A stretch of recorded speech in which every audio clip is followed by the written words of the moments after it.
Hello मित्रों, केम छो? सरस्वती माध्यमिक कन्या विद्या मंदिर नवा थोराणाना ऑनलाइन शिक्षण में आप सर्वेનું स्वागत है। ધોરણ 8 વિષય ગણિત પ્રકરણ નંબર 8 રાશિઓની તુલના। મિત્રો, આ પૂર્વેના વિડીયોની અંદર આપણે સ્વાધ્યાય 8.2 ના દાખલા નંબર 6 સુધી સમજી ગયા હતા। આજના વિડીયોની અંદર આપણે સ્વાધ્યાય 8.2 ના દાખલા નંબર 7 અને એની આગળના દાખલાઓને સમજવાનો પ્રયત્ન કરીશું। તો જોઈએ મિત્રો દાખલા નંબર 7। તો મિત્રો દાખલા નંબર 7 માં કહ્યું છે, દૂધવાળાએ પોતાની 2 ભેંસ રૂપિયા 20,000 લેખે વેચી, એટલે કે એક ભેંસના 20,000, એવી રીતે એણે 2 ભેંસ વેચી। એક ભેંસ પર તેને 5% નફો અને બીજી ભેંસ પર તેને 10% ખોટ થઈ। તો સમગ્ર રીતે નફો કે ખોટ શોધો। અને આપણને સૂચન કરેલું છે કે બંનેની મૂળ કિંમત પણ શોધો। તો મિત્રો આપણે બંને ભેંસ માટે અલગ અલગ ગણતરી કરીએ। તો ઉકેલને સમજીએ।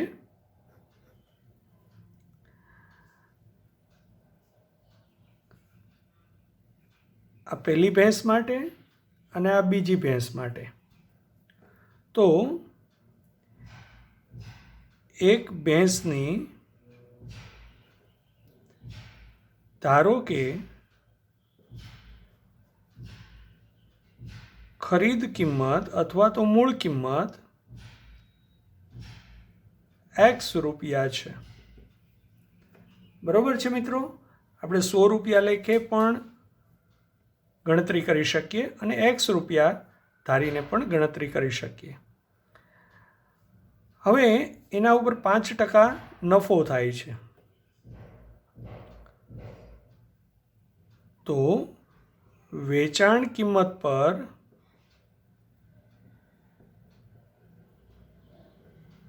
થતો નફો 5%। હવે આપણે એ નફો રૂપિયામાં મેળવીએ। તો x ગુણ્યા 5% એટલે 5/100, આ આટલા રૂપિયા નફો થયો। તો હવે ખરીદ કિંમત છે, નફો છે, તો આપણને વેચાણ કિંમત મળે। તેથી વેચાણ કિંમત બરાબર ખરીદ કિંમત વત્તા નફો। હવે વેચાણ કિંમત આપણને આપી છે, દરેકની વેચાણ કિંમત 20,000 રૂપિયા છે, એટલે 20,000 બરાબર આ વેચાણ કિંમત થઈ ખરીદ કિંમત વત્તા નફો। તો ખરીદ કિંમત છે x રૂપિયા વત્તા નફો છે 5x/100।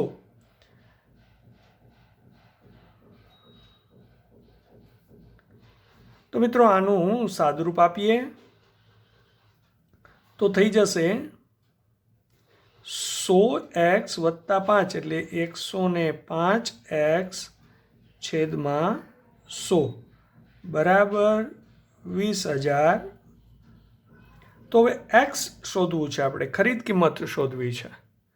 તો xને સૂત્રનો કરતા બનાવીએ તો 100 અને 105ને સામે જવા દઈએ તો 20,000 ગુણ્યા 100/105। તો મિત્રો આનું સાદુરૂપ આપો તો શું થઈ જશે?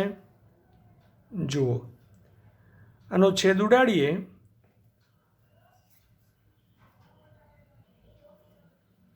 તો આનું સાદુરૂપ આપીએ 21×5 105 અને 20×100, 5 વડે છેદ ઉડાડ્યો। હવે 20 ગુણ્યા 20,000 એટલે થઈ ગયું 2 દુ 4, પાછળ 5 મીંડા છેદમાં 21। આ થયું એની મૂળ કિંમત, એને કહી દે પરિણામ નંબર 1। હવે મિત્રો એવી જ રીતે બીજી ભેંસ માટે આપણે ધારી લઈએ। ધારો કે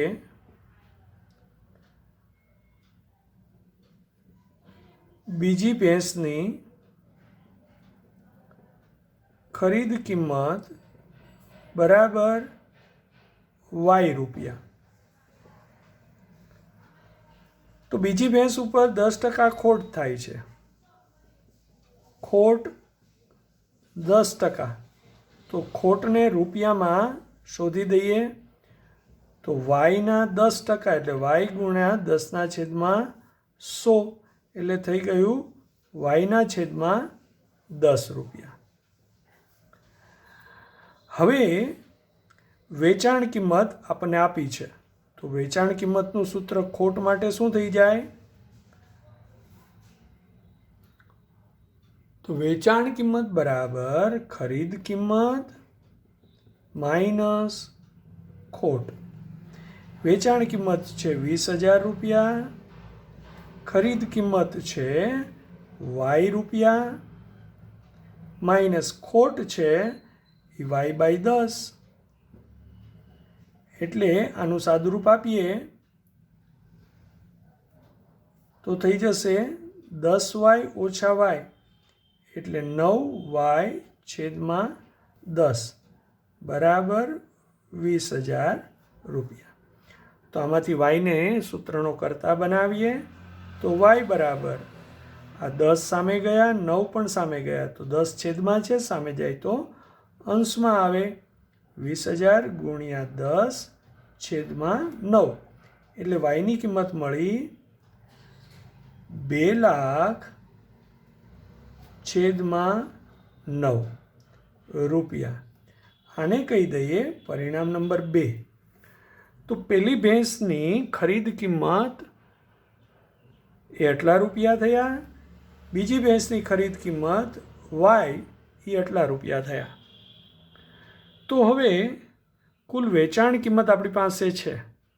આ બંનેની કુલ ખરીદ કિંમત આપણે મેળવી દઈએ પરિણામ 1 અને 2 પરથી.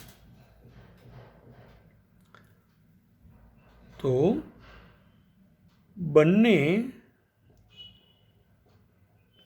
ભેંસની કુલ ખરીદ કિંમત બરાબર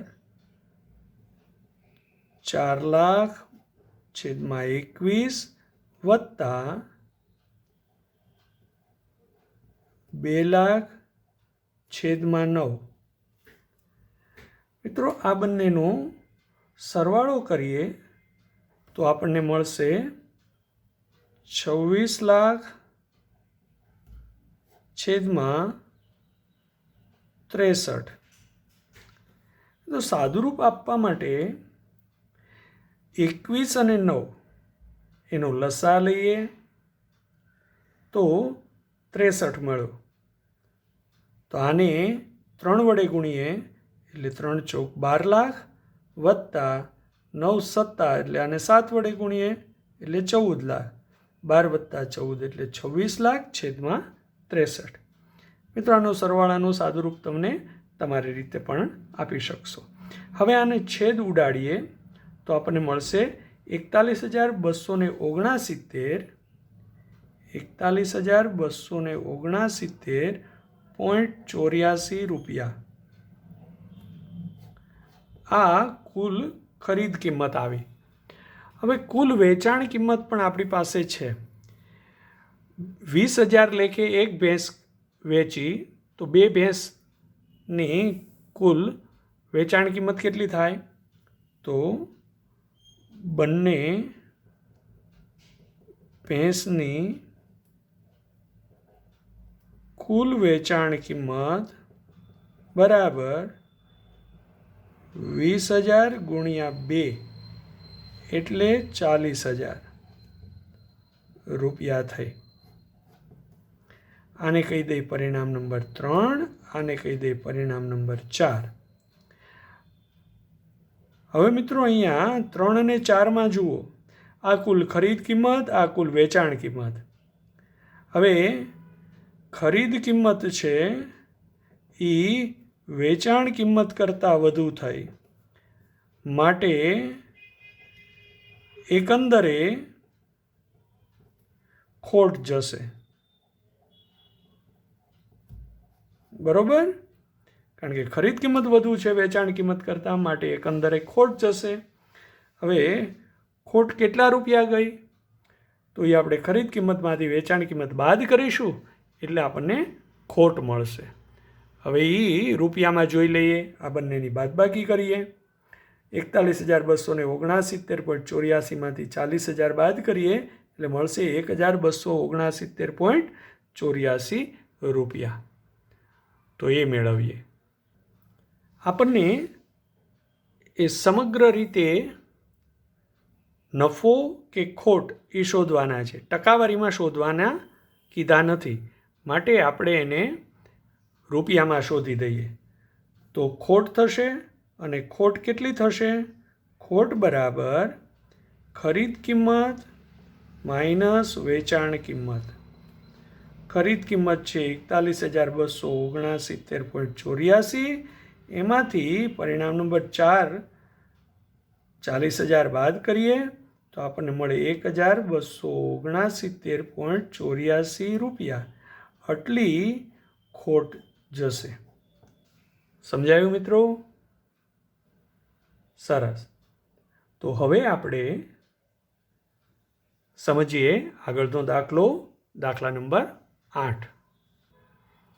મિત્રો દાખલા નંબર 8માં કહ્યું છે એક ટીવીની કિંમત ₹13,000 છે, તેના પર 12% GST લગાડવામાં આવેલ છે. જો વિનોદને ટીવી ખરીદવું હોય તો તેણે કેટલી રકમ ચૂકવવી પડે?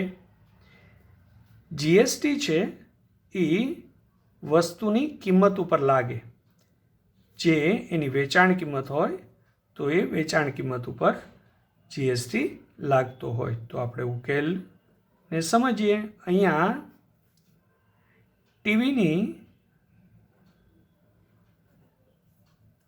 વેચાણ કિંમત ₹13,000 છે અને GST 12% છે. તો પહેલાં તો આપણે GST છે એ રૂપિયામાં મેળવીએ.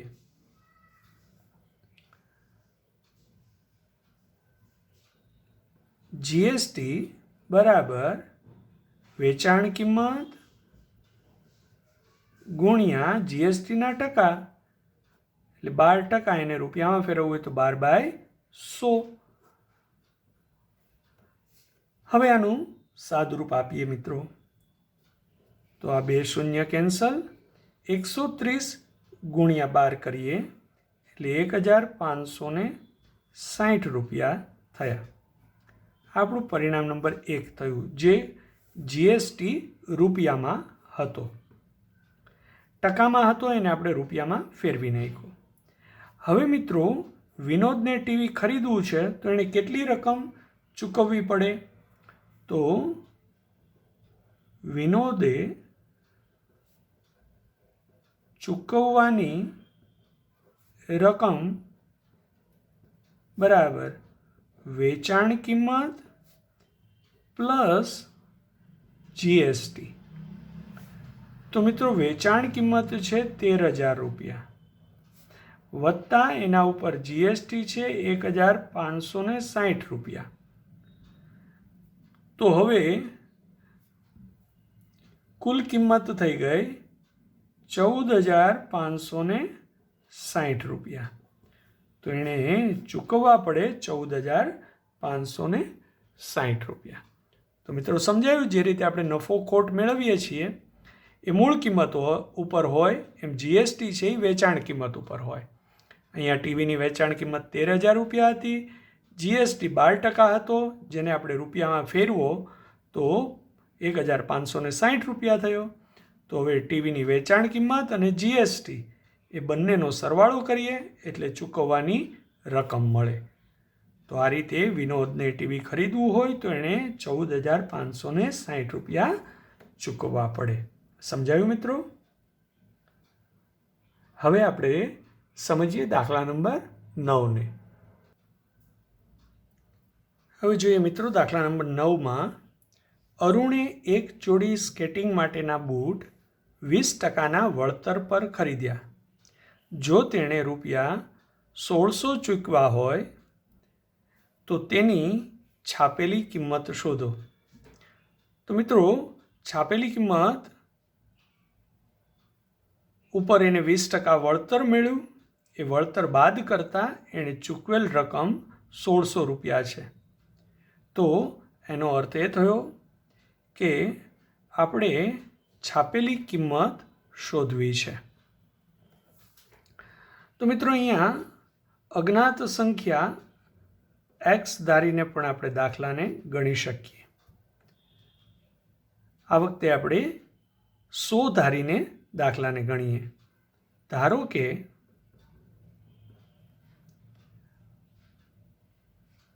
બૂટની છાપેલી કિંમત રૂપિયા 100 છે. તો હવે 20% વળતર એટલે બૂટ પર મળતું વળતર 20% લેખે કેટલું થાય? તો 100 રૂપિયાના 20% એટલે 20/100. તો આપણને મળ્યું 20 રૂપિયા. તો આપણને 20 રૂપિયા વળતર મળ્યું. તો હવે બૂટની વેચાણ કિંમત શું થઈ જાય? તો કે છાપેલ કિંમત માઇનસ વળતર. છાપેલ કિંમત 100 રૂપિયા આપણે ધારી હતી, વળતર 20 રૂપિયા મળ્યું, તો 80 રૂપિયા છે એ વેચાણ કિંમત થઈ. તો હવે મિત્રો આપણે ત્રિરાશિ મૂકી શકીએ કે જ્યારે 80 રૂપિયાની વેચાણ કિંમત હોય, એટલે કે 80 રૂપિયા ચૂકવે ત્યારે 100 રૂપિયાની છાપેલ કિંમત હોય, તો 1600 રૂપિયા ચૂકવે ત્યારે એની છાપેલ કિંમત કેટલી હોય? તો આપણે મેળવીએ કે રૂપિયા 1600ની વેચાણ કિંમત માટે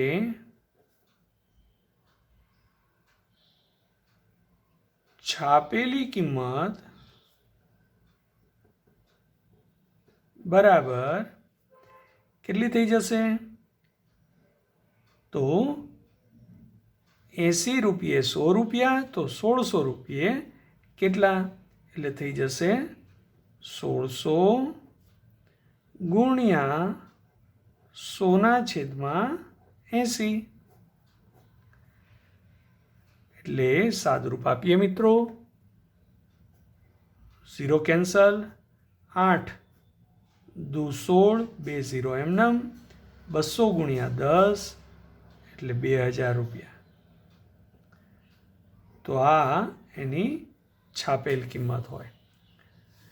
મિત્રો સાદી ત્રિરાશિનો આપણે ઉપયોગ કર્યો છે કે જ્યારે 80 રૂપિયા વેચાણ કિંમત હોય ત્યારે 100 રૂપિયા છાપેલ કિંમત, તો 1600 રૂપિયા વેચાણ કિંમત હોય ત્યારે છાપેલી કિંમત કેટલી? તો થઈ જશે 1600 ગુણ્યા 100/80. સાદુરૂપ આપીએ તો મળશે 2000 રૂપિયા. માટે આપણે કહી શકીએ આમ બૂટની છાપેલી કિંમત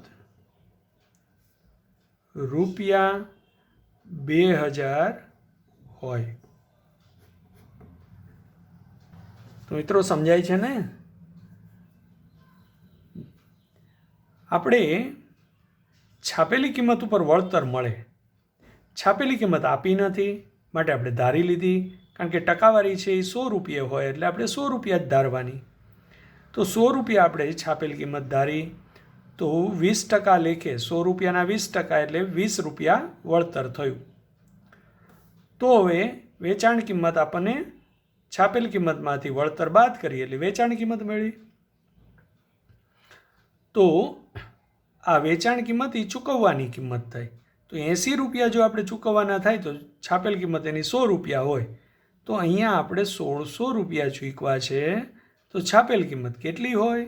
ત્રિરાશિ મૂકી, સાદુરૂપ આપ્યું 1600 ગુણ્યા 100/80, તો આપણને 2000 રૂપિયા મળ્યા.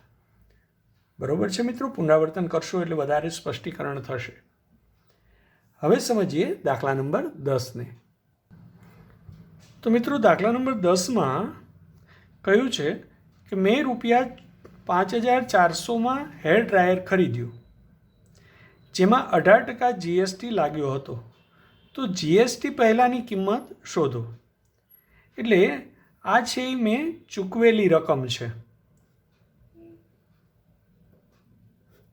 હેર ડ્રાયર માટે ચૂકવેલી રકમ આ છે. તો જીએસટી છે એ શેના ઉપર લાગે? વેચાણ કિંમત ઉપર. તો વેચાણ કિંમત આપણે શોધવાની છે. જીએસટી પહેલાંની કિંમત મતલબ વેચાણ કિંમત શોધવાની છે. પછી એના ઉપર 18% જીએસટી લાગે ત્યારે ચૂકવવાની રકમ છે એ 5400 રૂપિયા થઈ. તો જીએસટી પહેલાંની કિંમત કેટલી હશે એ આપણે શોધવું છે. તો ધારી લઈએ, જેમ હમણાં દાખલા નંબર 9ની અંદર બૂટની છાપેલ કિંમત 100 ધારી હતી, એમ ધારો કે હેર ડ્રાયરની વેચાણ કિંમત રૂપિયા 100 છે. તો 18% જીએસટી લેખે કેટલો જીએસટી થાય? તો 100 ગુણ્યા 18%, એટલે 18/100, એટલે 18 રૂપિયા જીએસટી થયો. તો હવે ચૂકવવાની રકમ બરાબર વેચાણ કિંમત વત્તા જીએસટી. તો વેચાણ કિંમત 100 રૂપિયા છે વત્તા જીએસટી 18 રૂપિયા, એટલે કુલ ચૂકવવાના થયા 118 રૂપિયા. હવે મિત્રો 9મા દાખલામાં જોયું હતું એમ ત્રિરાશિ મૂકીએ. 118 રૂપિયા જ્યારે ચૂકવવાના હોય ત્યારે 100 રૂપિયા એની વેચાણ કિંમત હોય, તો 5400 રૂપિયા ચૂકવવાના હોય ત્યારે એની વેચાણ કિંમત કેટલી થાય? તો આપણે કહી શકીએ કે રૂપિયા 5400ની ખરીદ કિંમત અથવા તો ચૂકવવાની રકમ પર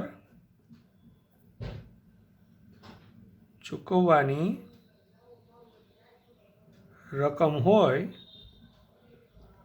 તો તેની વેચાણ કિંમત બરાબર ત્રિરાશિ આપણે મૂકી 118 રૂપિયા 100 રૂપિયા વેચાણ કિંમત, તો 5400 રૂપિયા કેટલી? તો 5400 ગુણ્યા 100/118. Very good.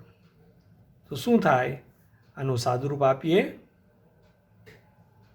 તો આપણને મળશે 4576.27 રૂપિયા. તો મિત્રો આમ કહી શકીએ કે જીએસટી પહેલાંની કિંમત આટલી હોય. આમ હેર ડ્રાયરની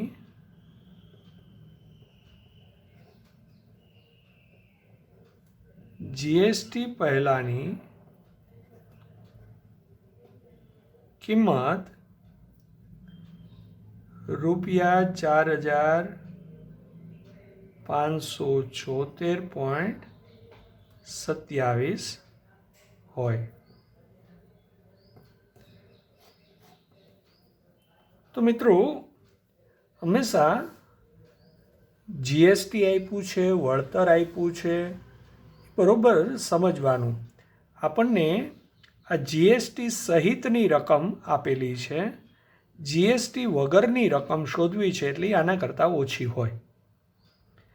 તો આપણે આવી રીતે ધારણા કરી અને ચૂકવવાની રકમ મેળવીએ તો ચૂકવેલી રકમ ઉપર થી વેચાણ કિંમત ઓછી હોય તો આટલેય 5,400 રૂપિયા ચૂકવેલ હોય તો જીએસટી પહેલાંની કિંમત કેટલી હોય? સાદી ત્રિરાશિનો ઉપયોગ કરીએ, સાદરૂપ આપીએ એટલે આપણને જીએસટી પહેલાંની કિંમત મળે. હવે જો વળતર પહેલાંની કિંમત છાપેલી કિંમત મેળવવી હોય તો એ મિત્રો ધ્યાનમાં એ જ રાખો, જેમ જીએસટી છે એ વેચાણ કિંમતમાં ઉમેરાય એટલે ચૂકવવાની રકમ થાય, એમ વળતર છે એ બાદ થાય તો ચૂકવવાની રકમ થાય. એટલે જ્યારે જીએસટી પહેલાંની કિંમત શોધવાની થાય તો એ હંમેશા ઓછી હોય અને વળતર પહેલાંની કિંમત શોધવાની હોય તો એ હંમેશા ચૂકવવાની રકમ કરતાં વધારે હોય. એટલે દાખલા નંબર 9ની અંદર આપણને વળતરની વાત કરેલી હતી અને દાખલા નંબર 10માં જીએસટીની વાત કરેલી છે. તો બંને દાખલાઓને ફરીથી પુનરાવર્તન કરજો એટલે એકદમ સ્પષ્ટીકરણ થઈ જાય. ત્યાર પછી દાખલો 11 આવે છે. તો મિત્રો દાખલા નંબર 11નો તમે